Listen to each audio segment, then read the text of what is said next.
Dr Arvin Boulel, ministre des Affaires étrangères, de l'intégration régionale et du commerce international. Distingués invités, mesdames et messieurs, je vous souhaite un excellent après-midi en notre compagnie ici, en excellente fin d'après-midi plutôt. On n'est pas peu fiers de cet événement parce que c'est la toute première activité du Book Café qui a ouvert ses portes voilà 5 semaines, donc c'est tout nouveau. Alors comme vous voyez, nous avons un espace librairie, un espace café bien entendu, un espace pour les enfants aussi, une aire de jeu, et aujourd'hui, donc pour la première fois, nous inaugurons, donc c'est la toute première activité de ce qu'on appelait espace de rencontre. Alors cet espace de rencontre qui est disponible, qui est ouvert aux ONG, aux associations, aux entreprises aussi qui voudraient l'utiliser. Donc c'est gratuit, donc il n'y a rien à payer. Évidemment, si vous consommez, il faudra payer. Mais bon. Et c'est un espace que nous voulons que cet espace soit dynamique. Nous voulons organiser toutes les semaines au moins une activité. Et nous l'avons baptisé, excusez-moi du peu, M. Corporon qui était là, voilà, il est là. Donc nous l'avons baptisé sans référence à Jean-François Kahn, mais l'événement du jeudi. Donc voilà. Donc chaque jeudi, nous essaierons d'organiser une activité. Ce sera l'événement du jeudi. Et donc nous avons l'honneur et le privilège pour ce premier jeudi, donc cette première activité, d'avoir Arvin Boulel, le ministre Arvin Boulel, avec nous. Alors évidemment, nous avons choisi le thème Maurice, État-Océan. Évidemment, ce n'est pas anodin. C'est un choix très particulier parce que on a travaillé ensemble, le ministre Boulel et moi, sur un entretien dans cette revue française de géopolitique outre-terre, avec pour titre plutôt les Seigneurs de la mer. Donc je suis moi-même géopoliticien, je termine une thèse de géopolitique à Paris 4 et j'ai profité, il y a quelques mois de cela, quelques longs mois de cela, on en a parlé avec le ministre Boulel, qui m'avait impressionné en tant que chercheur parce que il avait parlé de ça quelques mois avant la campagne électorale, si je ne me trompe pas. Donc c'était au mois de mars, donc il y a 1 an de cela maintenant, exactement 1 mois de cela. Tenez-vous bien, dans un meeting à la Plaine Verte, si je ne me trompe pas. Et j'avais lu ça dans la presse, évidemment, je n'étais pas au meeting. Et j'avais trouvé ce concept que Arvin Boulel avait mentionné pour la première fois, avait évoqué, très très porteur et très novateur aussi. Nous avons travaillé dessus. Évidemment, il y a eu Junit Djiroubarkan, que tout le monde connaît ici, qui a aussi épousé un peu la même thèse, je dirais, dans son livre ici, qu'il a fait sortir il y a quelques mois de cela, au mois de septembre dernier, où il parle évidemment de Maurice, évidemment pas de l'île Maurice, c'est interdit de dire l'île Maurice, donc Maurice, de tout le territoire de la République de Maurice. Et je tiens à saluer Arvin Boulel en tant que membre du gouvernement qui parle de ça. Arvin, il y a 2 heures de cela, j'ai reçu un email de Junit Djiroubarkan qui est à Cuba actuellement, qui m'a demandé de vous féliciter en tant que membre du gouvernement parce qu'il me dit, je le cite, c'est la première fois qu'il entend un membre du gouvernement parler de ce concept. Et un de nos invités ici, monsieur Haken, si je ne me trompe pas, m'a fait la remarque il y a quelques minutes de cela que ce thème n'avait pas été évoqué, n'avait pas été discuté publiquement depuis, vous me corrigez, depuis 1968, c'est ça? Donc il y avait une conférence, il paraît, à cette époque-là, où on avait parlé d'un thème similaire. Et vous-même, vous avez évoqué, le ministre a évoqué dans cet article aussi une vision qu'avait Sergio Salvador Angoulême à l'époque, une vision un peu similaire.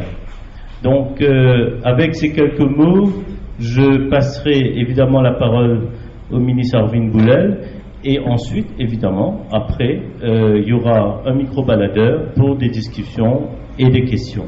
Merci beaucoup.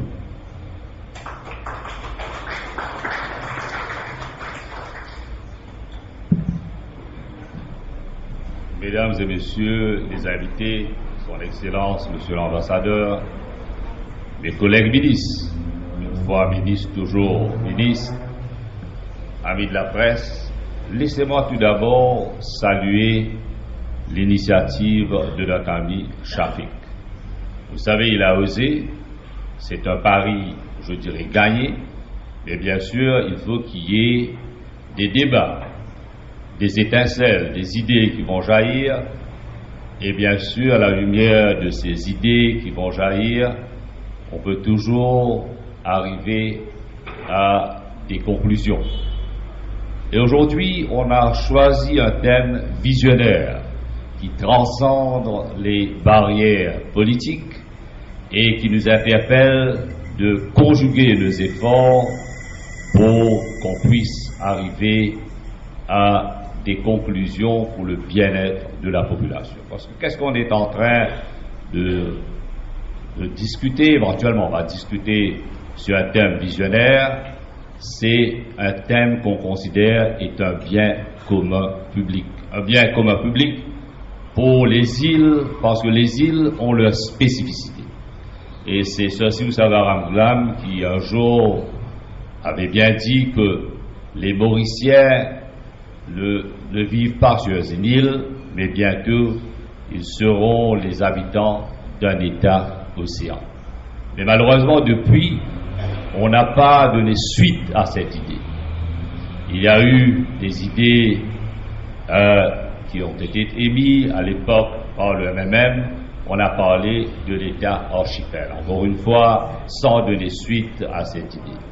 Et pourtant, aujourd'hui, avec une politique ouverte, sans ambigu, on est en train de définir la spécificité des îles. Et c'est bien qu'on est en train d'avoir un débat au moment où on prépare la visite du président des Maldives.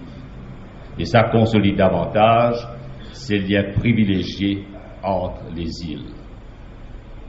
C'est bien commun public, notre territoire maritime, l'environnement, la bonne surveillance de notre zone maritime, la rencontre des États côtiers, développer une politique commune.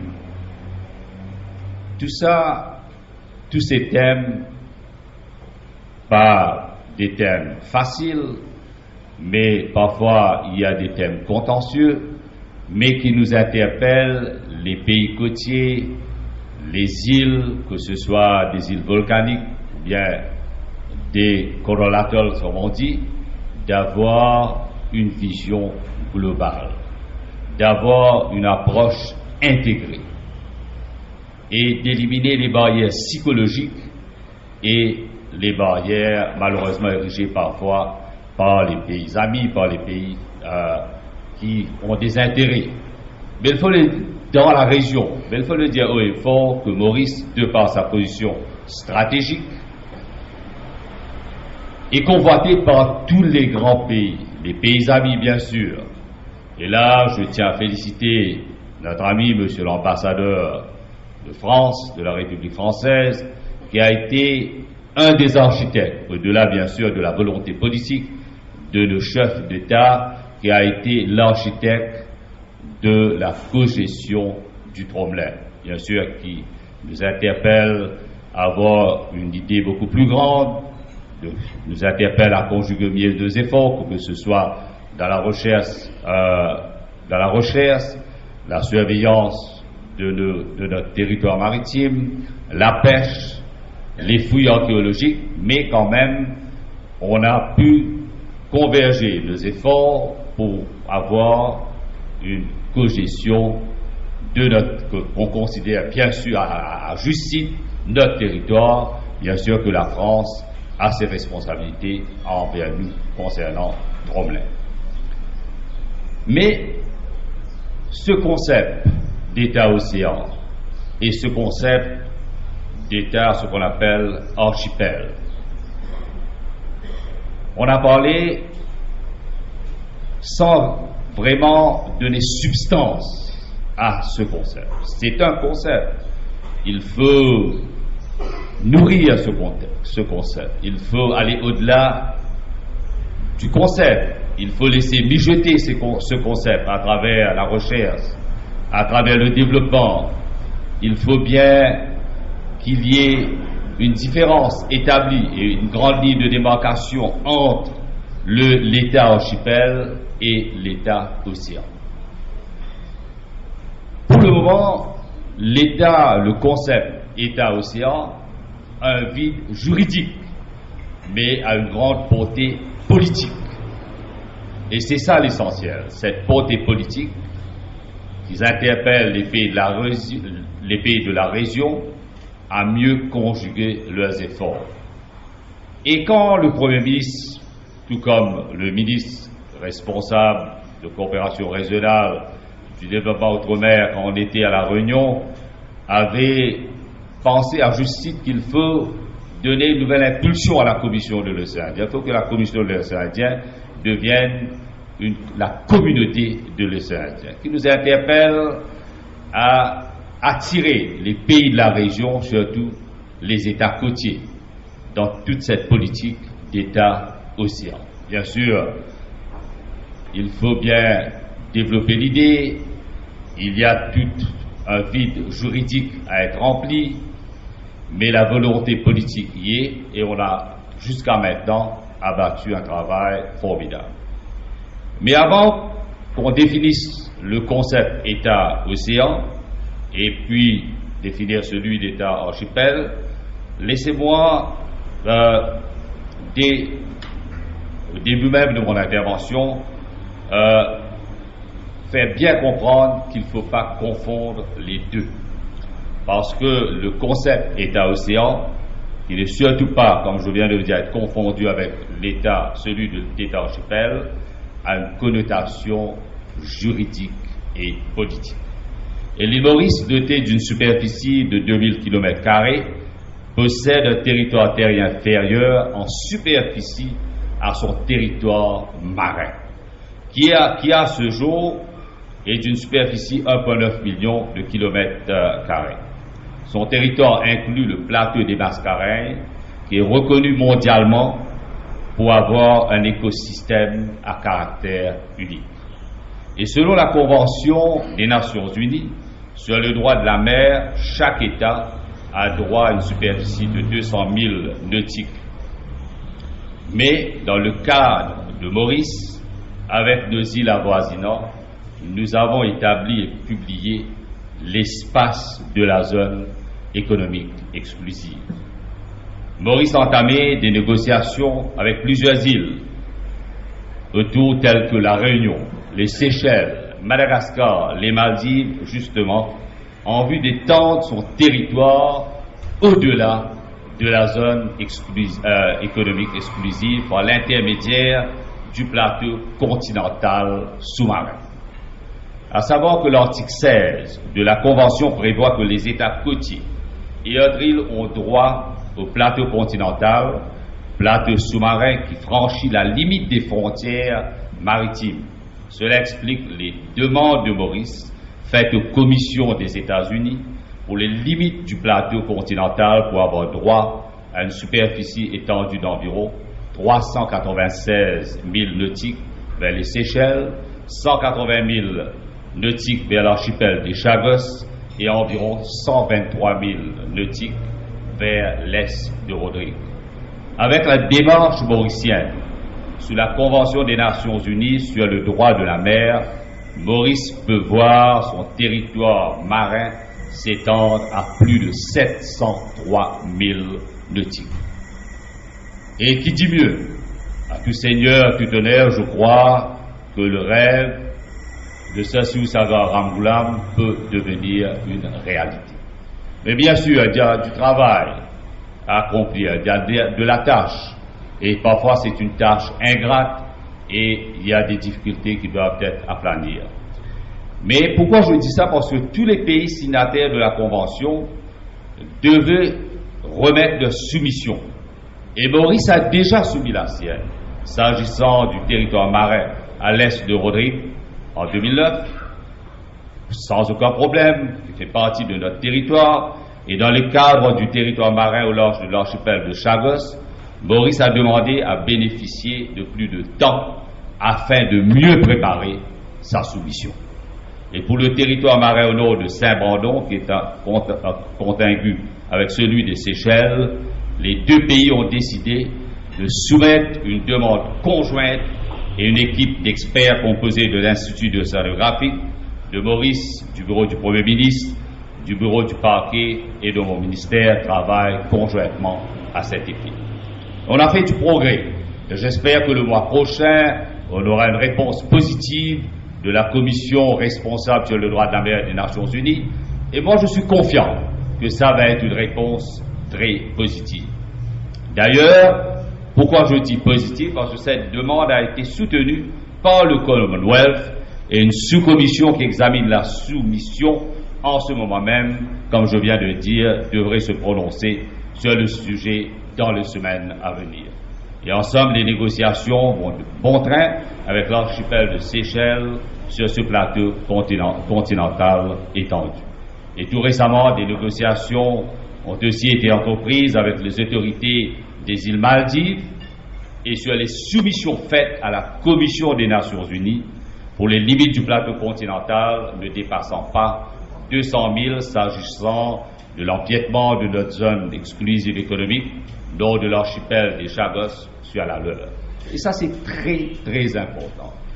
Il faut saluer l'effort fait par le Premier ministre à travers les discussions et le dialogue politique qu'on a eu avec le président de Maldives. On a parcouru un long chemin pour aujourd'hui pouvoir faire une soumission conjointe avec les îles de Maldives. Et tout à l'heure, je vous ai dit que nous préparons la visite du président de Maldives et pour les célébrations des fêtes de l'indépendance. Et ce sont des signaux politiques forts que nous envoyons qui réitèrent encore une fois la spécificité des îles et la raison pour laquelle nous n'avons pas de choix que de conjuguer davantage nos efforts. Il faut souligner cependant que ces réclamations exigent, comme je viens de dire, un travail très complexe, comme par exemple récupérer des données bathymétriques afin d'avoir un état complet de la topographie sous-marine. On a parmi nous un expert en matière de la scénographie, notre ami le docteur Fupimutu, avec qui j'ai eu parfois des moments difficiles, mais je crois aujourd'hui on n'a pas de choix que de travailler ensemble parce qu'on parle de l'intérêt de l'île Maurice. République qui aujourd'hui étend sa superficie et qu'on doit être fier de la possibilité que Maurice est en train de devenir un État-océan. Bien sûr, on le fait en conjuguant des efforts avec les pays de la région. Et on parle des équipements sophistiqués qui sont nécessaires à ce travail. Et là où on peut le faire avec les pays d'amis, le soutien qu'on peut avoir, que ce soit des pays amis tels que l'Inde, la France, les amis de la région, d'ailleurs, concernant les efforts communs qu'on fait avec les Seychelles pour qu'on puisse avoir éventuellement un schéma directeur et d'attirer davantage les chercheurs, les académiciens, les académiques, le secteur privé. Donc il faut bien éventuellement qu'on mette sur pied une autorité pour qu'on puisse faire avancer le travail. On a commissionné certains navires étrangers pour nous aider dans cette lourde tâche. Et grâce à l'accord signé avec le gouvernement indien en 2005 lors de la visite du Premier ministre en Inde, portant sur ce qu'on appelle l'accord sur la recherche hydrographie, sur cette coopération en matière de cette recherche, l'Inde a accepté de nous aider à renforcer notre capacité d'effectuer des recherches pointues dans ce domaine et depuis, plusieurs études ont été menées dans nos eaux par des navires indiens. En ce moment même, le navire indien, l'INS, Salvéchac patrouille une zone territoriale dans le cadre d'une étude et sera même à Maurice à nouveau entre le 19 et 23 mars prochain. L'Inde nous aide aussi à faire le mapping de nos zones économiques exclusives, car c'est très important pour les navires qui transitent par nos eaux. Et grâce à cette démarche, mesdames et messieurs, Maurice pourrait ainsi jouir de ressources maritimes et autres minéraux au fond de ces océans, sans compter que cela pourra aussi prendre une dimension scientifique avec le développement de la notion de recherche et une dimension sécuritaire. S'agissant de la dimension sécuritaire, des démarches ont été entreprises pour nous permettre d'exercer une surveillance accrue de nos eaux territoriales. D'ailleurs, le système de surveillance radar de nos côtes, 8 radars sur la côte mauricienne et sur les îles avoisinantes, mis en place avec la collaboration du gouvernement indien, permettra à Maurice de jouer pleinement son rôle. Et qui m'interpelle de dire aussi, à la lumière de la visite qu'a effectuée le Premier ministre à l'île de la Réunion, nous avons le soutien de la France à travers d'une station bien établie à la Réunion qui nous donne les informations très pointues concernant le déplacement de nos navires et pour nous aider mieux à situer où ces navires sont. Et pour mieux vous expliquer l'importance de ce contexte que je viens d'étaler pour Maurice, il me suffit de dire qu'il englobe non seulement le vaste potentiel de ressources halieutiques de notre zone économique exclusive, mais aussi les ressources des fonds et sous-sols marins. Et si la démarche des autorités mauriciennes aboutisse, Maurice se verra octroyer le droit d'exercer sa souveraineté sur une zone économique exclusive équivalente à celle de l'Inde.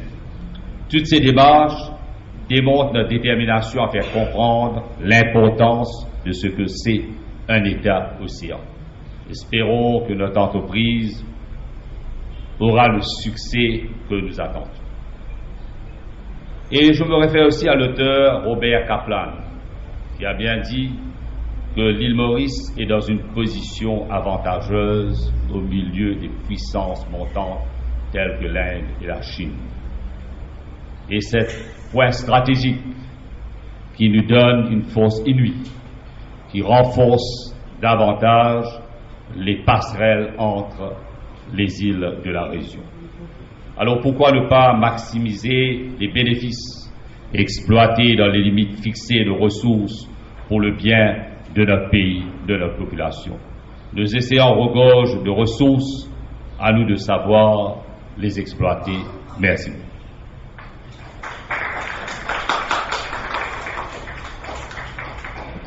Merci beaucoup à Orbin Boulel d'avoir expliqué le concept, d'avoir expliqué votre vision de la chose. Je rappelle, la ZE de Maurice, telle que nous l'envisageons, serait là, au niveau mondial, occuperait la 19e place au niveau mondial. Ce qui veut dire, quand on parle de Maurice, État-océan, l'État mauricien, on parle du 19e plus grand pays au monde. Et c'est pour cela que moi, évidemment je suis biaisé parce que en tant que géopoliticien, je dis, et en tant que Mauricien aussi, je dis, il faut arrêter de dire le petit pays, la petite île Maurice.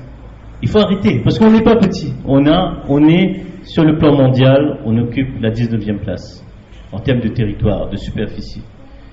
Et deuxièmement, il faudra bien faire la différence, et ça, on le répète, le ministre Boulel, je me souviens, lors de ce meeting, il avait dit, j'avais lu dans la presse, je le répète, il ne faut plus parler de île Maurice, on parle de République de Maurice, de Maurice.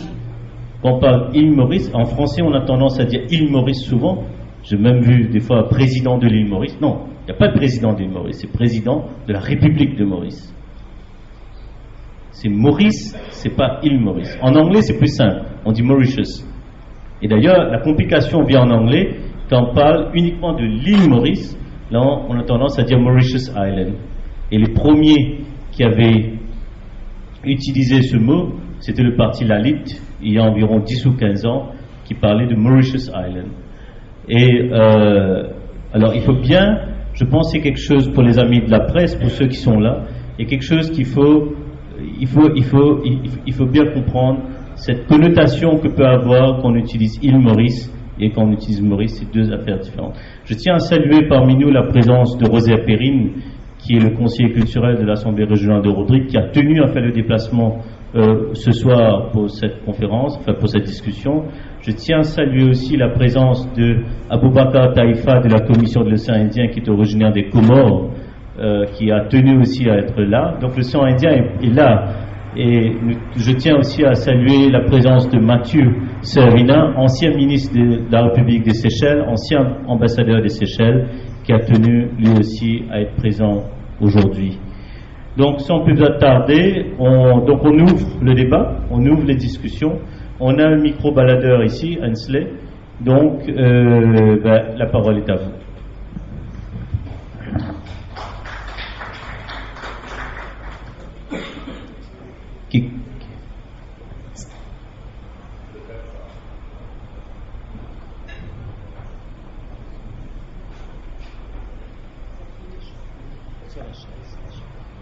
D'abord, je dois remercier le ministre Boulel de cette excellente initiative. En fait, c'est une révolution dans nos habitudes que de voir cet après-midi un ministre en fonction nous initier à des sujets qui, d'ordinaire, sont discutés uniquement dans certains sénats ou bien au sein du cabinet. Mais je crois que c'est un premier pas, et là je dois féliciter encore une fois le ministre parce que c'est une très belle ouverture. Je dis que nous sommes informés, le public est informé, et je crois qu'à partir de maintenant, le fait de savoir que notre île, c'est pas simplement 2000 km², mais 1,9 million de kilomètres carrés, cela nous interpelle et nous impose tout de suite à réfléchir sur un ensemble de problèmes. Pendant que le ministre parlait, donc je pensais à beaucoup de choses. Premièrement, une des premières choses, c'est l'information et la communication. Nous, les aînés, nous sommes habitués à penser île Maurice, mais je crois qu'il faudrait tout de suite toucher les jeunes.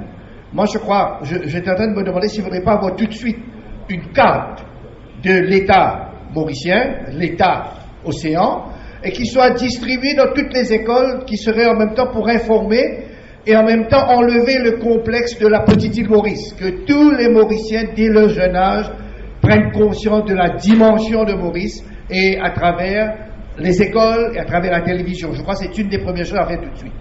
Maintenant, avoir un pays, un océan aussi grand, cela impose des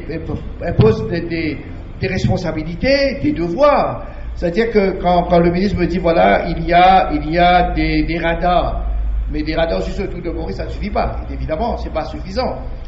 Même dans quelques autres îles en dehors, ça ne suffit pas. Cela veut dire que nous devons avoir une marine pour contrôler, gérer et ensuite exploiter le sous-sol, enfin les fonds marins. Donc ça implique.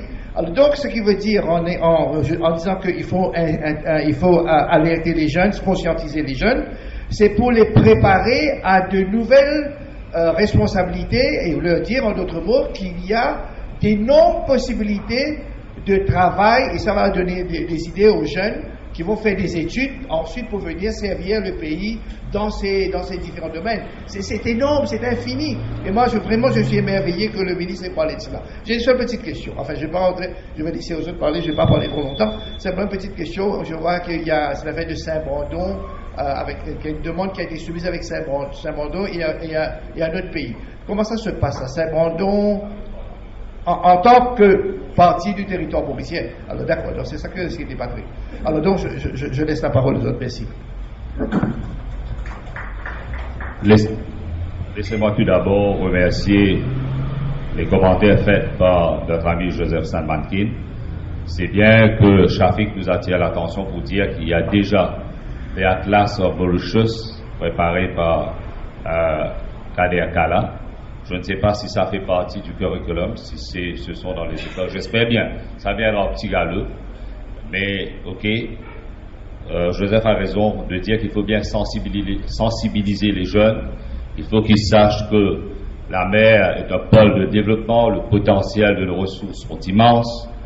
Bien sûr, il faut mobiliser toutes nos ressources en termes des chercheurs, les académiques, le secteur privé.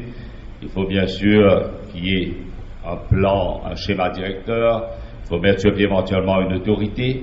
Ça va prendre du temps, mais là pour le moment, l'essentiel, c'est la soumission conjointe qu'on est en train de faire avec les États insulaires, avec les pays avec lesquels on a des spécificités communes. Donc, je crois que cet esprit de solidarité entre les États insulaires se manifeste d'une façon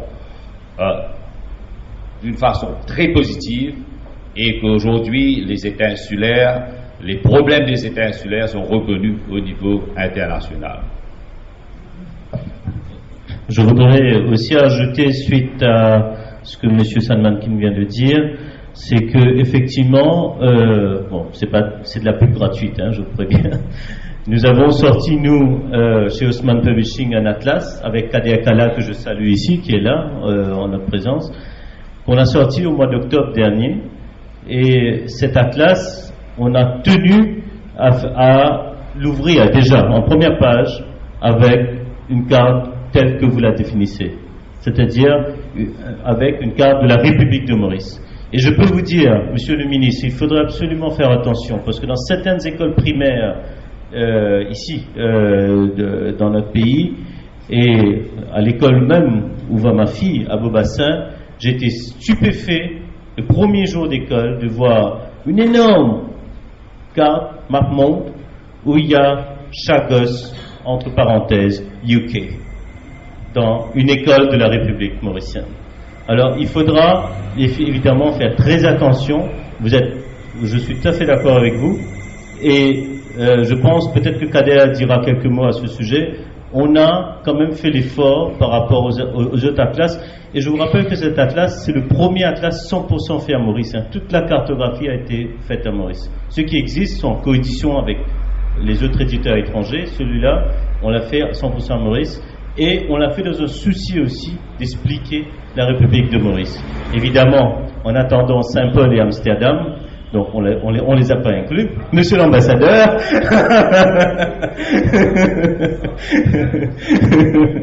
mais on vous a fait grâce de Saint-Paul et Amsterdam pour le moment dans cette édition.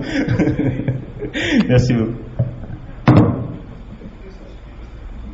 Bonsoir. Bonsoir. Je voudrais juste savoir, vous faites une soumission conjointe, mais auprès de quelle instance? Et quelle est la procédure exacte? Parce que bon, c'est bien le concept, mais il faut quand même le matérialiser. Donc, quelle est la procédure? C'est pas un concept, c'est une réalité. D'ailleurs, on a fait une soumission conjointe, Maurice Seychelles, devant la commission des Nations Unies responsable pour les droits de la mer. Et on a eu, comme j'ai dit tout à l'heure, on a eu le soutien des États membres du Commonwealth, de la communauté internationale. Jusqu'à maintenant, aucun pays n'a remis en cause cette soumission conjointe. Et on attend dans les semaines à venir qu'on aurait une réponse positive. Et bien sûr, on est en train de parler d'une superficie avec l'étendue du plateau continental, d'une superficie au-delà de la superficie de l'Allemagne. Okay. Et le côté juridique, ça se passe comment? Oui. Okay. C'est très complexe. Il y a bien sûr la demande politique, et puis ça, l'aspect technique et juridique. Okay? Et bon, on a fait cause commune avec Seychelles, et cet effort commun, quand même, nous a aidé énormément quand on a fait notre soumission. Merci.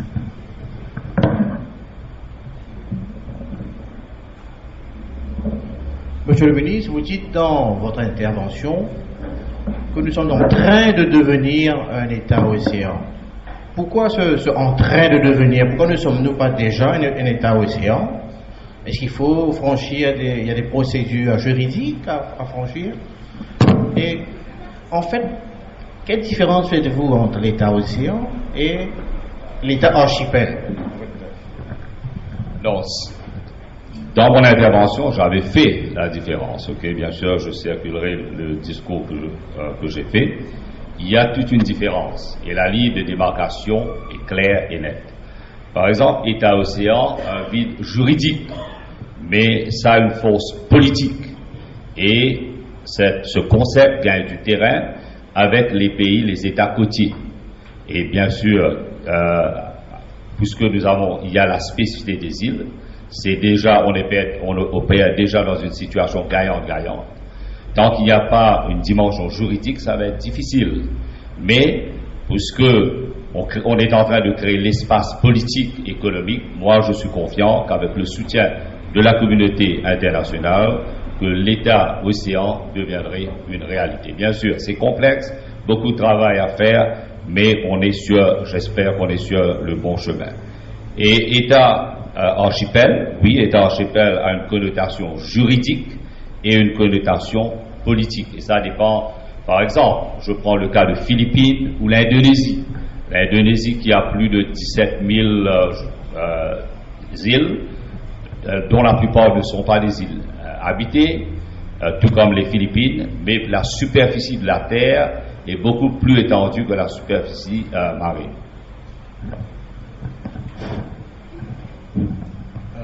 Merci. Vraiment, j'aurais voulu te féliciter, Shafik, et le ministre pour ce gathering que nous avons aujourd'hui. C'est bien rare qu'on a des choses pareilles à Maurice. Félicitations. Deuxièmement, c'est très nostalgique pour moi de retourner dans ces lieux. Parce que, comme Ramesh Ramdoyal est près de moi, c'est ici que le Moorish Institute of Education a débuté. Pas vrai, Ramesh? C'est ici que nous avons débuté. Je suis géographe et je fais la formation des professeurs. Et un des trucs que j'ai toujours enseigné aux futurs professeurs, c'est que Maurice, la République de Maurice, c'est pourquoi j'ai voulu mettre le truc sur l'atlas que nous avons fait. Je suis géographe, j'aurais voulu apporter une petite précision. Il faut bien comprendre que l'île Maurice, Saint-Brandon, les Chagos, ils sont situés sur un plateau qu'on appelle le Mascarene Plateau. C'est-à-dire c'est un plateau sous-marin, c'est un plateau que nous avons tout ce qu'il y a dedans. D'ailleurs, à Galiga, Saint-Brandon, ce sont des volcans entre guillemets éteints. Le sommet est fait des coraux, des corallardos, whatever you have, the coral. Alors, nous avons un truc commun. Quand on dit que Rodrigue est situé dans un guyot, dans une sorte de dépression, comme tu dirais, dans un guyot au fond marin, c'est un peu séparé de nous. Alors, seulement cela que j'aurais d'intervenir, there is, as it were, a common thread, as it were, for us to claim all this plateau, this plateau, because nous occupons ce plateau-là, avec peut-être il y a un petit point qui va sur, nous occupons le plateau Tromlac sur ce plateau-là. Et ce qu'il faut bien comprendre aussi, c'est que je me rappelle à l'époque, quand j'étais encore au collège dans les années ça, il y avait Texaco qui avait fait des fouilles, cette affaire, après ça c'était tel. Mais je crois qu'il n'y a pas assez de... Peut-être qu'il y a des trucs qu'il faut garder secret d'État, je ne sais pas.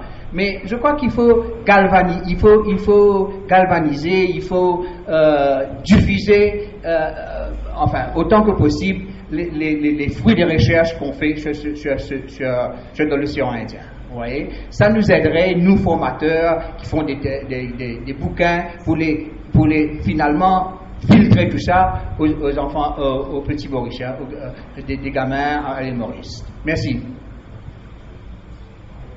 Je vous remercie. C'est bien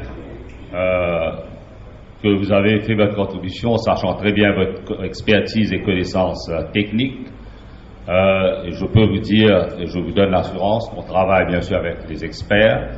C'est un travail complexe et vous avez parlé d'une politique de conscientisation. Oui, on est en train de vulgariser la raison pourquoi on est ici. Il y a bien sûr les seigneurs de la mer qui étalent au grand jour toutes ces possibilités. Bien sûr, il y a des difficultés aussi qu'on doit surmonter. Mais laissez-moi vous dire que la visite du président des Maldives bien sûr, nous aide à envoyer des signaux politiques très forts concernant cette spécificité des îles et les potentiels existants concernant toute cette politique océanographique. Et vous avez dit que bon, c'est un peu walking down memory lane, la nostalgie que vous et Ramesh partagent, parce que en venant ici, je disais, Shafik me disait qu'auparavant c'était une usine. Et vous savez, avec la transformation, la mutation, c'est une bonne chose. L'usine de thé a été convertie en collège médical. Et aujourd'hui, nous sommes ici dans un local très bien et avec entre une pause café et la lecture, il y aura des idées qui vont jaillir, des étincelles, et la raison pour laquelle nous devons donner suite à ce que Shafik est en train de faire. Et j'espère que à partir de ces idées, bien sûr, on va conjuguer nos efforts et on peut bien définir et avoir une politique cohérente qui reflète la pensée de tout un chacun. Merci. Monsieur le ministre et chers amis, permettez-moi de commencer ma petite intervention en 3 volets par un rappel événement des années 68, juste après l'indépendance. Et si ma mémoire fait défaut, j'aimerais qu'on me corrige. Il y avait une firme américaine qui avait promis à Sir Siv-Sagor pour son anniversaire, un 18 septembre bien sûr, c'était 69, je ne me souviens pas, qu'il allait recevoir une bouteille d'huile d'essence pour prouver qu'il y avait les matières nécessaires dans les eaux mauriciennes. Mais pourtant, avec tout le sérieux possible, par la suite, ce n'est jamais produit. Pourquoi je commence par ça? C'est pour demander au ministre si, dans son concept, l'île Maurice État-océan, s'il y a une dimension de recherche qui inclurait également des recherches de nos richesses maritimes. Deuxième, c'est justement, il y a un projet dont j'entends parler depuis belle lurette, le projet de Land-Based Oceanographic. J'aimerais que le ministre nous dise, parce que c'était une idée extraordinaire. Au départ, on était emballés, j'étais pas à l'île Maurice à l'époque, j'étais dans le pays de notre cher ami l'ambassadeur de France. J'étais excité comme tous les gens qui me demandaient, et ensuite, rien, absolument rien, on n'entend rien. Si le ministre, qui n'est pas nécessairement celui concerné directement, mais c'est quand même s'il pouvait nous mettre au courant de la position où nous sommes aujourd'hui.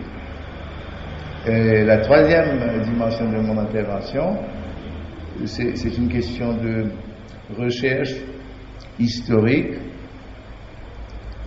qui couvrirait non seulement les terres mauriciennes seulement, Maurice, Rosny, etc., mais qui couvrirait toute la partie justement océan qui nous concerne, allant jusqu'à Tromelin. J'avais des réactions un peu mitigées, si vous voulez, lorsque ce sont des Français qui ont allé à la recherche de l'épave du navire qui s'était perdu aux alentours de Tromelin avec une quinzaine de passagers, la plupart malgaches ou sinon tous malgaches, mais qui venaient vers l'île Maurice. Je pense qu'il y a des épaves d'une valeur historique d'abord, et peut-être d'une valeur matérielle également, qui nous concerne et qui devrait faire partie de ce concept dont vous parlez, monsieur le ministre. Merci beaucoup.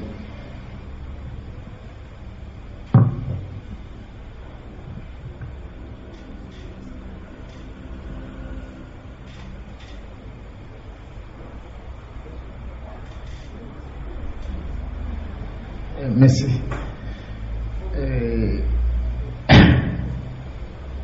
Merci. Je voudrais d'abord me joindre à tous les précédents intervenants pour remercier Chafik et Monsieur le ministre de cette initiative. Et aussi à mon nom personnel d'encourager vivement mon collègue Chafik. Je dis mon collègue parce que je travaille dans un programme de gestion des zones côtières. Et j'ai été avec Chafik pendant quelques années. Il nous a quittés pour monter sa petite boîte. Je voulais en profiter pour lui souhaiter bon vent pour cette initiative. Et je suis moi-même, bien sûr, étant comorien, donc originaire des îles, je ne peux qu'être d'accord sur cette vision, sur cette conception, sur cette façon de voir. Et je suis tout à fait d'accord, bien entendu, que désormais, on peut être petit sur le plan terre émergé, si je peux, mais on peut être grand sur le plan territoire si on considère bien sûr cet aspect de l'océan, de la mer. Mais je voudrais quand même saisir cette occasion pour soulever 2 points. Je pense, là je parle personnellement, à mon nom personnel, que en même temps qu'on a cette vision d'élargir à juste titre nos pays, nos îles, c'est en même temps qu'on a une menace de la piraterie de plus en plus, et surtout dans notre sous-région. Et en tant que citoyen, je dois vous dire, Monsieur le ministre, qu'on a eu le sentiment que les pays ont été un peu assez timides, hésitants. Peut-être on n'a pas pris les choses à leur juste valeur, à l'ampleur de la chose. Et j'en profite aussi qu'il y a l'ambassadeur de France ici. La France est parmi les grandes puissances très présentes dans notre sous-région. Et les citoyens que nous sommes, on a eu l'impression que quand cette piraterie dans l'océan Indien a commencé en Somalie, comme si on a été beaucoup hésitants, on n'a pas pris les initiatives, et maintenant, les choses, il faut le dire, sont d'une ampleur que ça nous dépasse. Alors qu'on veut élargir notre pays, comme je dis, on a cette vision d'avoir des grands pays, mais déjà sur la terre, c'est difficile de défendre les frontières. Sur la mer, ça l'est encore plus, en plus de ces menaces de piraterie. Finalement, cette vision va rester très fictive, si je vous permettre, ou illusion, si elle n'est pas très bien défendue. Donc, je voulais vous dire comment, est-ce qu'on a des explications, comment se fait-il? Et là, je dis vraiment le sentiment de beaucoup de citoyens qui disent que voilà, on a beaucoup hésité, et finalement, on a cette situation. Et deuxième point, je voulais soulever ici, vous l'avez souligné dans votre intervention, Monsieur le ministre, c'est qu'on a besoin de conjuguer nos efforts. Et on a eu notre organisation, la Commission de l'Océan Indien, qui a commencé ce petit pas, mais on voit comme si un peu timorée, un peu trop faible, elle n'a pas eu l'importance, après quand même maintenant quelques années, qui existe, mais tout cela parce qu'on n'a pas cru. En regardant un peu, comme si les pays n'ont pas cru, il y a manqué la volonté politique d'avoir une organisation dans la sous-région qui a cette force, qui peut fédérer les choses, qui peut conjuguer les efforts, notamment pour avoir cette vision commune de défendre les océans, les pays océans. Mais pour être plus concret, et là je dis vraiment tant que on a beaucoup critiqué, si je peux me permettre, le rôle de Maurice en tant que grand pays dans la COI. On pense que, je dis on parce que c'est des idées qu'on entend beaucoup des citoyens, que on a le sentiment que Maurice n'a pas eu cet engagement qu'il devait, parce que dans toute organisation, il faut 1 ou 2 pays qui soient moteurs, qui tirent les autres. Et on a le sentiment, je vous dis sincèrement et à cœur ouvert, Monsieur le ministre, que comme si Maurice n'a pas eu cet engagement-là pour jouer ce rôle qu'il devait être le sien, d'être moteur pour avoir une commission de l'océan Indien très forte. Merci. Merci bien, ce sont des commentaires provocateurs, à juste titre. Concernant le problème de la piraterie, au-delà du fait qu'il faut somaliser le problème, parce que le chèque de Somalie aujourd'hui a provoqué le drame et la conséquence de ce problème dont on a à faire face. Et vous savez que Maurice a tenu la 2e conférence régionale tout en travaillant de concert avec la communauté internationale pour mener la lutte contre le problème de la piraterie. Mais il faut qu'il y ait l'engagement aussi des États côtiers. La volonté politique y est. Ça demande beaucoup de travail, que ce soit au niveau de la formation de nos experts en matière légale, la formation de nos policiers, le soutien qu'on doit avoir des Nations Unies. D'ailleurs, il y a un rapport qui a été rendu public par M. Jacques Lang, qui a été mandaté par le secrétaire général des Nations Unies.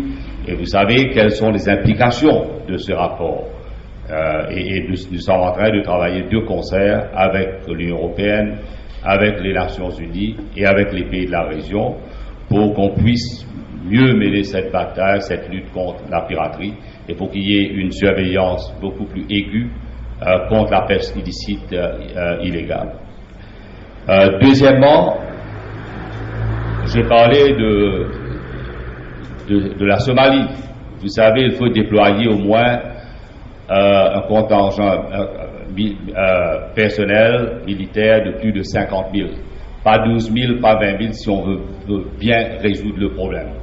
Au-delà des engagements pris par les États pour qu'il y ait un décaissement des moyens pour aider Somalie à mettre sur pied non seulement un gouvernement de transition, mais aussi à aider le peuple somali. Parce qu'on connaît les dégâts provoqués par la pêche illicite et illégale, largement contribués par les États, que ce soit les États de l'Union européenne, les pays comme la Chine, le Taïwan, etc., qui ont pillé les ressources maritimes de la Somalie. L'île Maurice, certainement, a pris le devant, mais il ne faut pas oublier que l'île Maurice est aussi membre de la SADC, de la COMESA.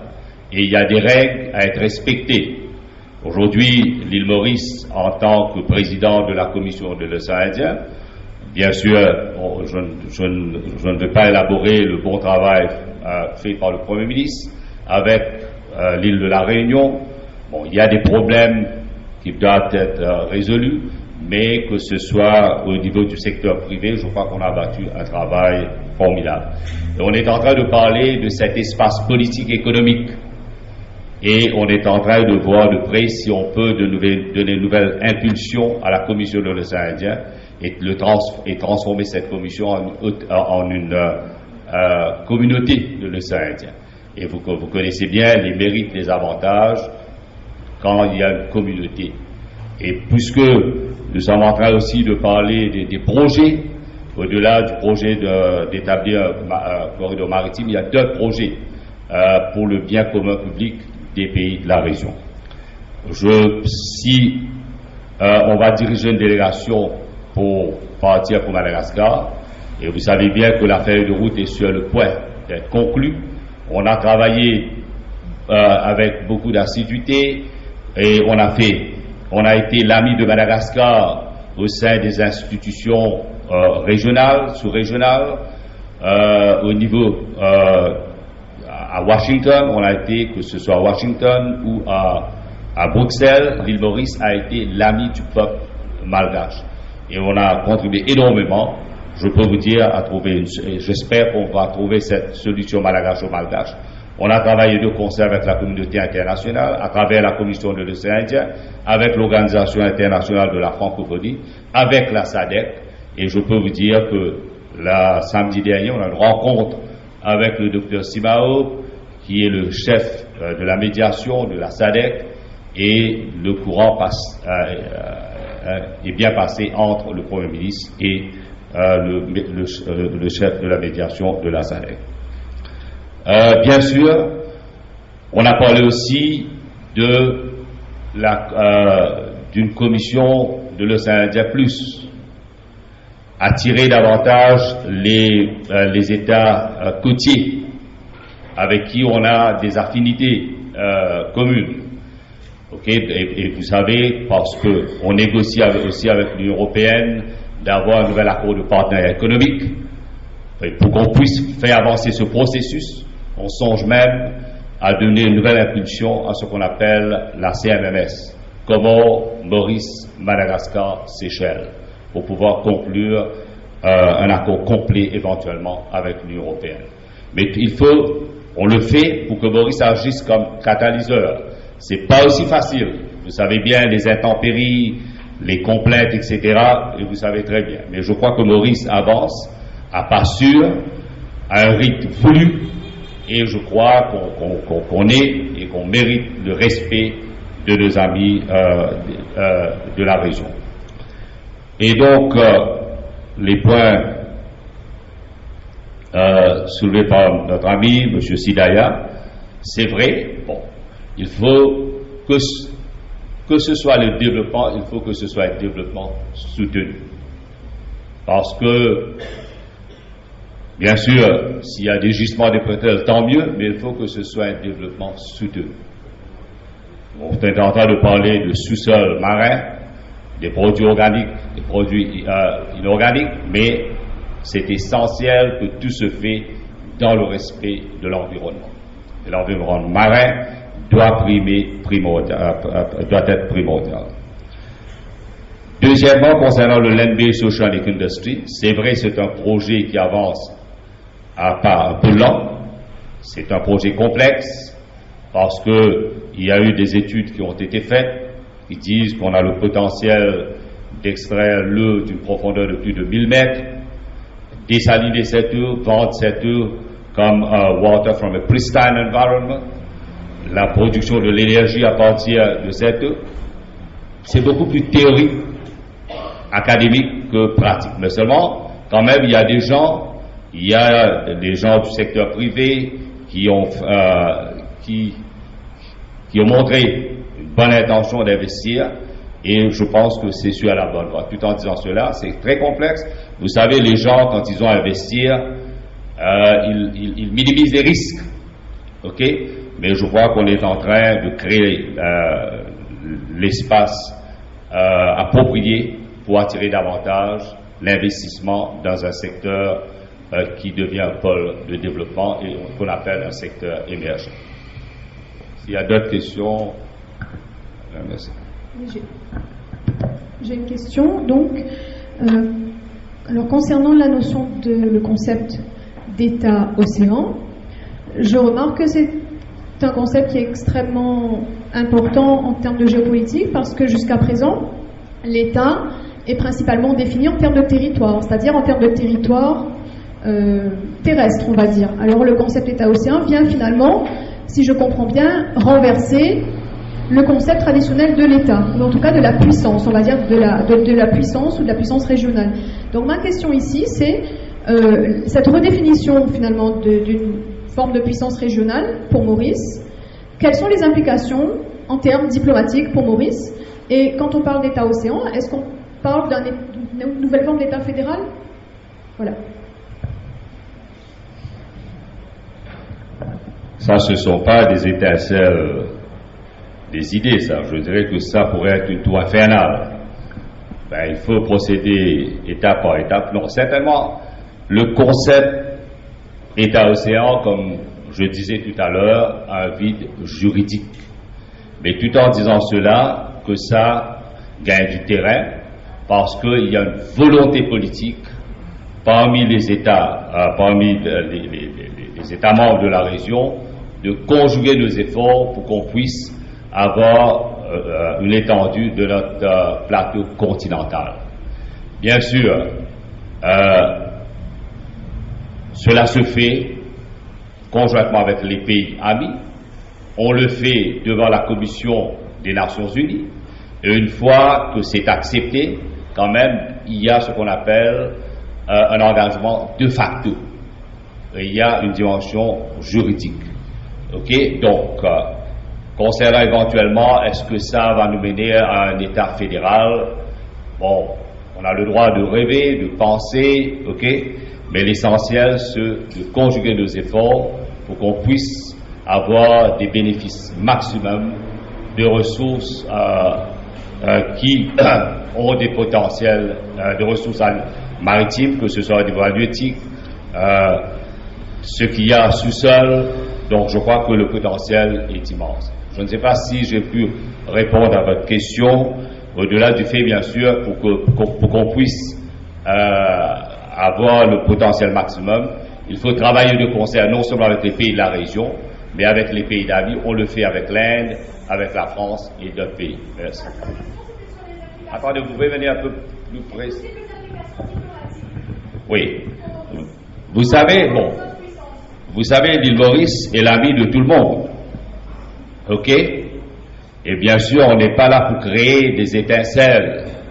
OK? Et puisque nous sommes situés, puisque nous sommes dans une position stratégique, comme je venais de dire tout à l'heure, nous sommes très convoités. Mais il ne faut pas oublier que pour nous, notre intérêt, c'est que notre souveraineté est sacro-sainte. Et ça, c'est l'essentiel, au-delà de ce qui a été dit dans notre Constitution. Donc, pour nous, sans remettre en cause ce qui est essentiel pour l'île Maurice, que notre souveraineté est sacro-sainte, et nous travaillons de concert avec les pays de la région pour que personne ne remette en cause l'intégralité de notre souveraineté. Je voudrais ajouter, par rapport à la question de Catherine, en tant que géopoliticien, je pense, c'est mon avis, hein, c'est l'État-océan, le concept de État-océan, c'est un concept d'abord politique. Ça, je crois, il n'y a pas de compromis. C'est politique d'abord, ensuite vient tout le reste. Donc, si on part de ce concept, à ce moment-là, bon, il y a plusieurs aspects et il y a comme une cascade de choses à faire. Mais c'est un concept fort, c'est un concept politique d'abord. Merci. Enfin, moi, j'ai trouvé la présentation très très intéressante et je vous félicite pour les interventions. Ce que je voulais vous dire, c'est que les scientifiques sont unanimes aujourd'hui pour confirmer que l'avenir du monde, l'avenir de l'humanité, c'est les océans. Hein, donc, les terres sont surexploitées. Cette année, en janvier 2011, on a dépassé le cap des 7 milliards d'habitants sur notre petite planète. En 2045, on sera 9 milliards.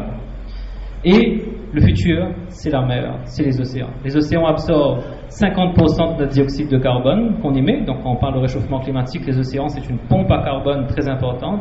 Fournissent presque 3/4 de l'oxygène qu'on respire. Donc, c'est vraiment le futur de l'humanité. Maintenant, par rapport à la façon dont on voit les océans, je crois qu'il faut que le fait d'avoir une vision que Maurice est un État-océan, c'est un peu comme prendre ses marques. Dire aux autres, attendez, moi je suis conscient que l'océan a une valeur pour l'avenir de notre République et que je veux prendre mes marques. C'est-à-dire, ça c'est mon territoire, je veux l'étendre, etc. Donc ça c'est une très très bonne initiative. Mais il faut éviter de regarder les océans en termes de dollars, de roupies. Il faut effectivement, comme vous avez dit, faire un développement durable. Hein. Il ne faut pas oublier que malgré tout ça, les océans, c'est un géant au pied d'argile. 30% des poissons dans le monde ont disparu. 50% de nos récifs coralliens ont disparu. Hein, on est dans une situation quand même assez difficile. Donc avant de penser pétrole, avant de penser tout ça, je crois qu'il faut penser aux générations futures, se dire, ok, on prend nos marques, on le fait dans le sens du développement durable. Parce qu'en fait, on fait partie de cet État-océan, hein, dans le sang qui coule dans nos veines. Notre sang est salé, on a du sel dans notre sang. 71% de la planète est recouvert d'océan, 71% de notre corps c'est de l'eau. Donc on fait partie de cet État-océan, on fait partie de cet océan. Donc la vision État-océan est très importante pour le futur de notre République, ça c'est très bien. Et il faut aller dans le sens du développement durable, de respecter cet océan et de s'assurer qu'il est bien géré pour nos enfants. Merci. Moi, je remercie notre ami le docteur Kouboumoudou. La biodiversité marine ou terrestre, c'est la vie. On doit protéger la vie. Et je le félicite. Merci.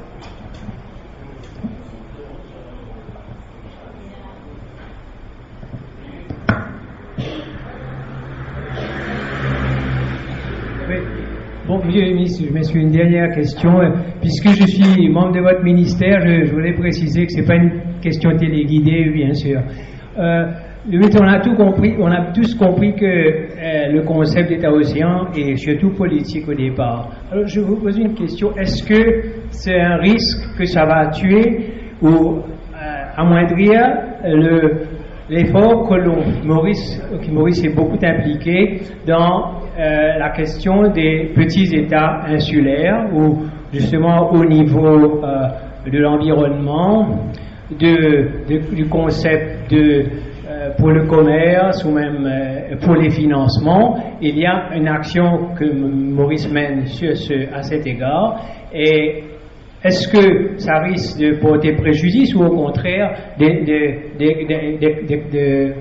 d'amplifier l'action de Maurice à cet égard? Et je voulais, en la même occasion, vous demander de peut-être parler brièvement si ce concept ne peut pas aussi s'inscrire dans le cadre de l'Indian Ocean Rim Association, dans lequel Maurice fait partie, mais qui a été jusqu'à présent assez nébuleux, même s'il existe et qu'il a son secrétariat à Maurice. Merci, monsieur le ministre.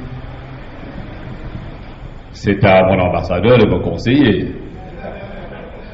Non, je crois que c'est un point très valable. Premièrement, concernant le Indian Ocean Rim Association Regional Cooperation, il ne faut pas oublier que l'Iran fait partie. OK?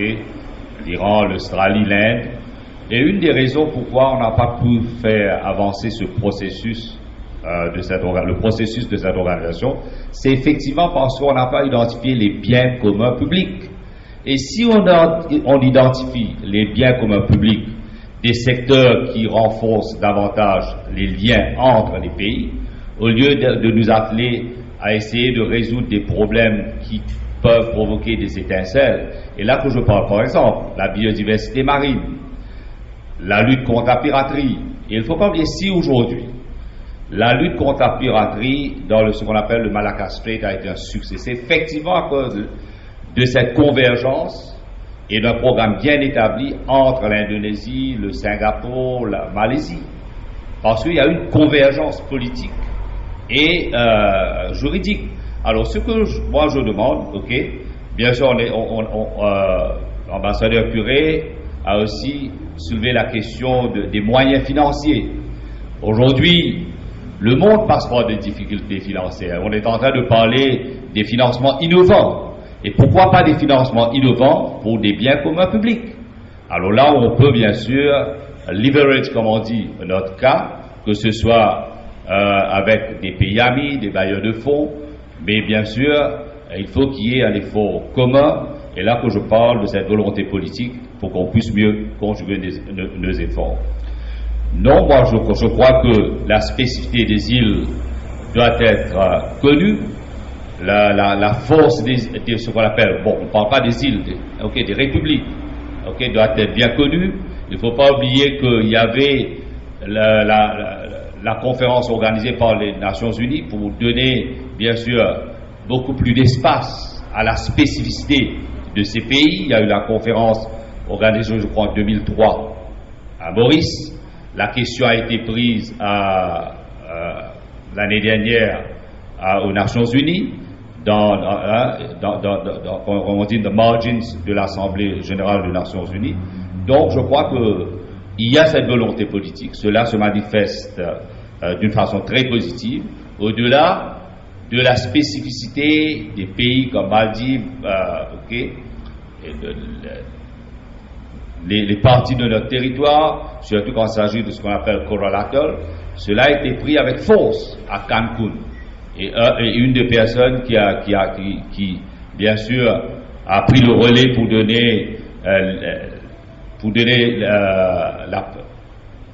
bien faire sensibiliser à la communauté internationale le problème des îles, c'est effectivement le président des Maldives qui a été le porte-parole des petits États insulaires concernant le développement durable et la protection de notre environnement. Nous avons deux dernières questions, non? Oui. Rosaire.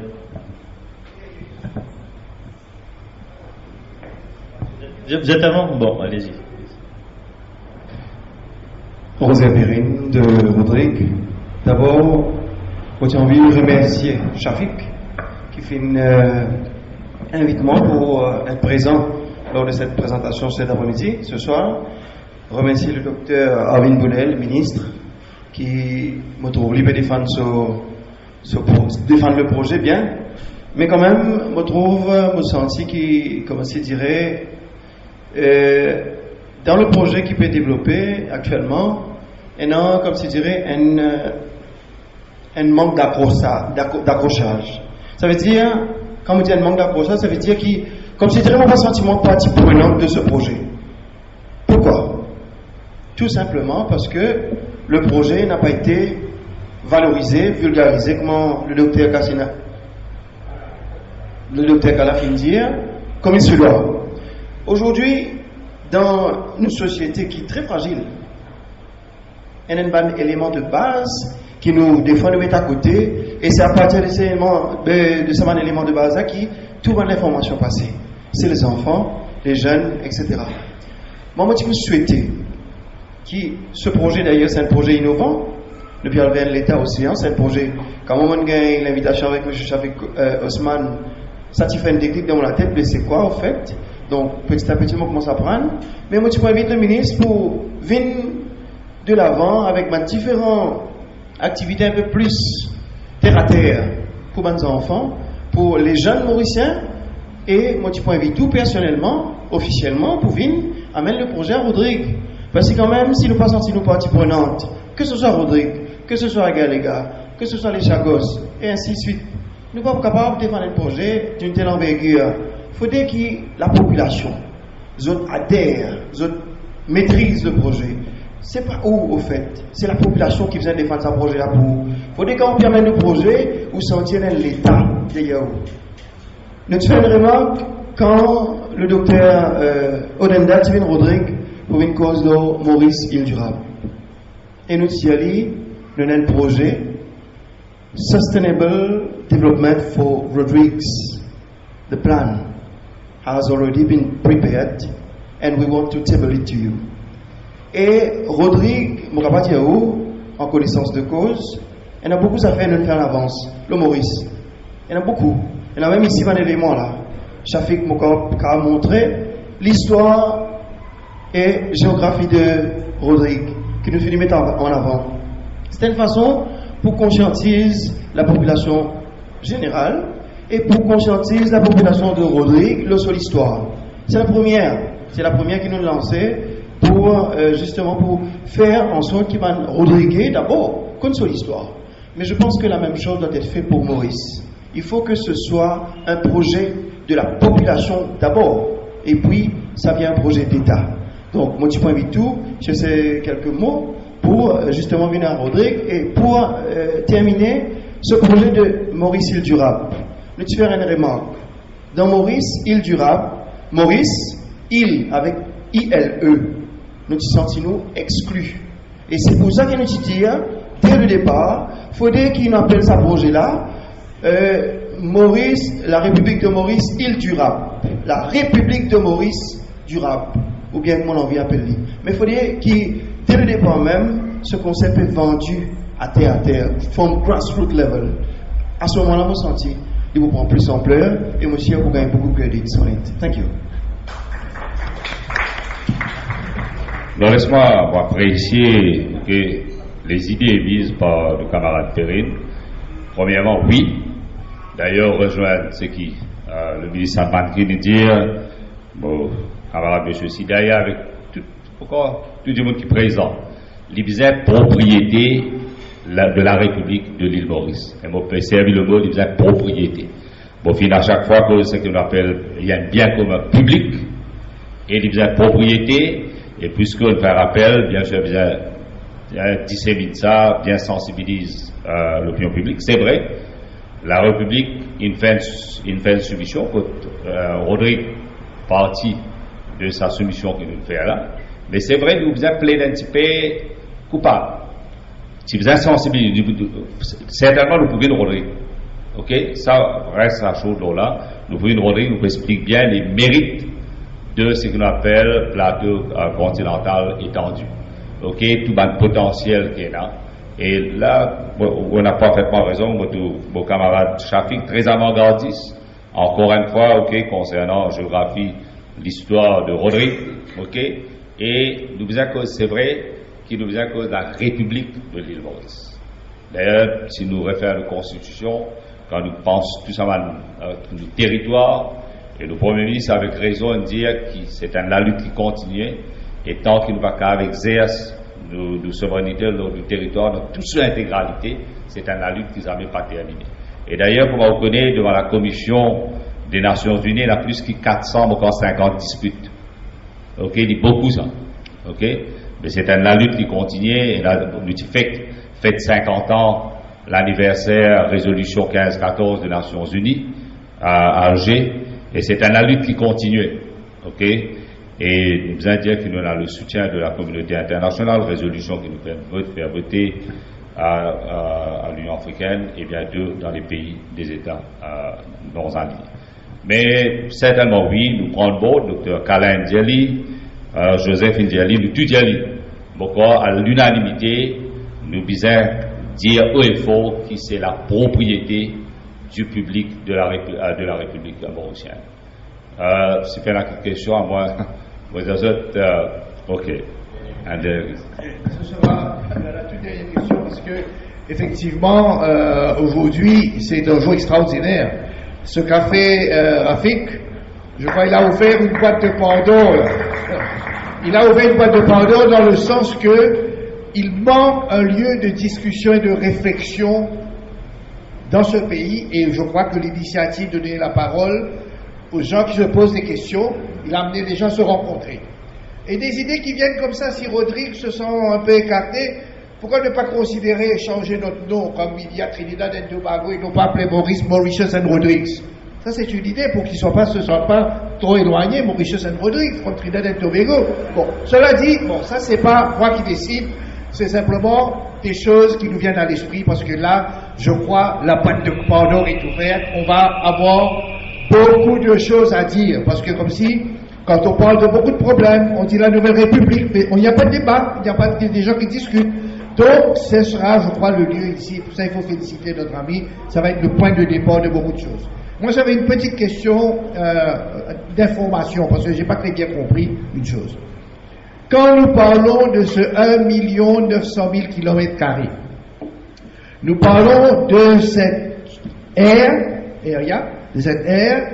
de la zone économique exclusive entourant nos îles. Bon.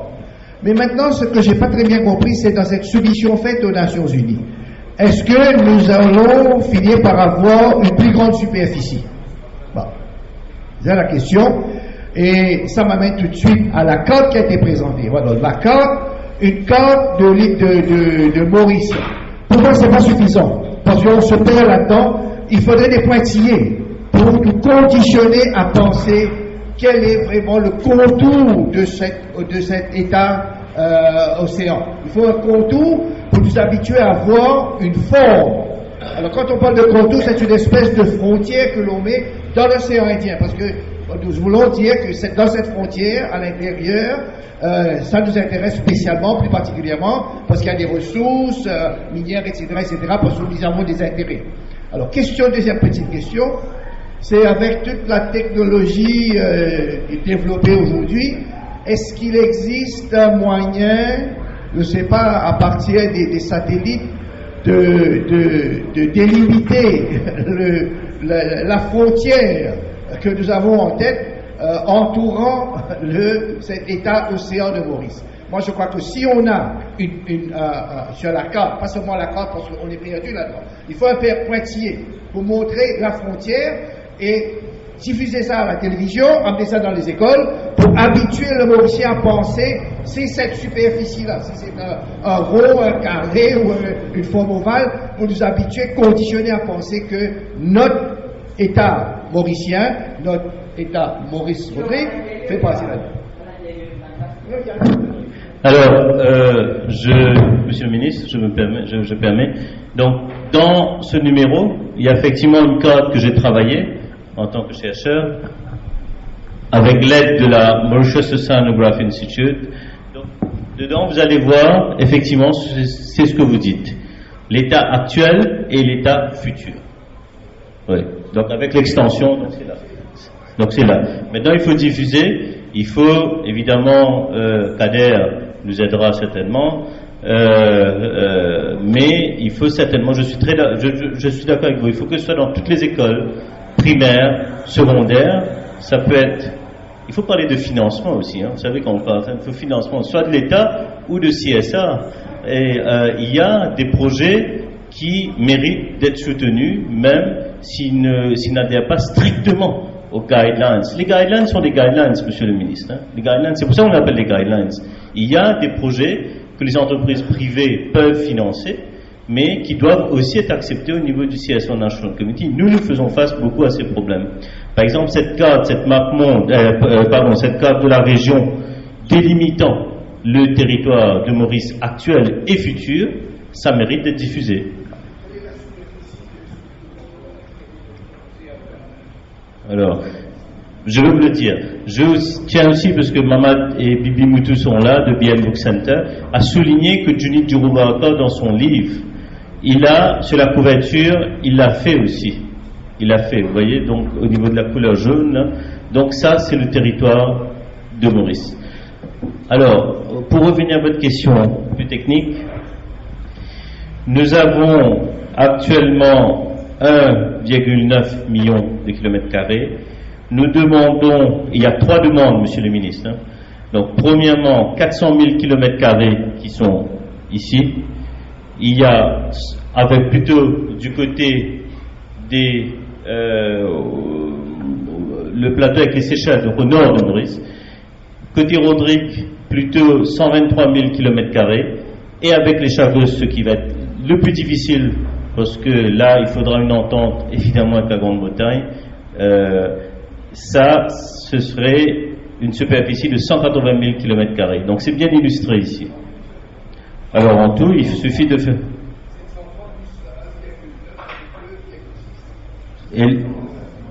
Ouais. Alors, actuellement, nous sommes à la 19e place mondiale avec 1,9. Imaginez-vous, mais ça, je parle sous la correction des experts, ça, ce serait peut-être dans 20 ans, hein, dans 20 ans ou 25 ans. Donc, si tout aboutit, nous serons peut-être, j'ai fait le calcul, je pense à la 13e place ou à la 12e place mondiale.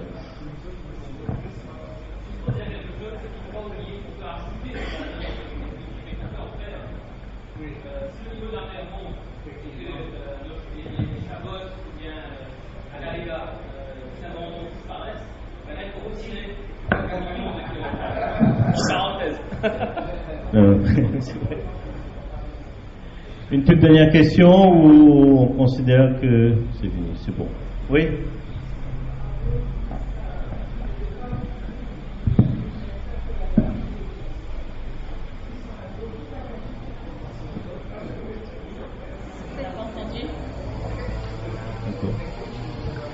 En tout cas, monsieur le ministre, on vous remercie de ces quelques heures, je ne sais pas, j'ai pas vu le temps passer. Donc, en tout cas, de cette première activité, je pense qu'elle a été un grand succès, tant par le nombre de personnes qui se sont déplacées, mais aussi par la qualité.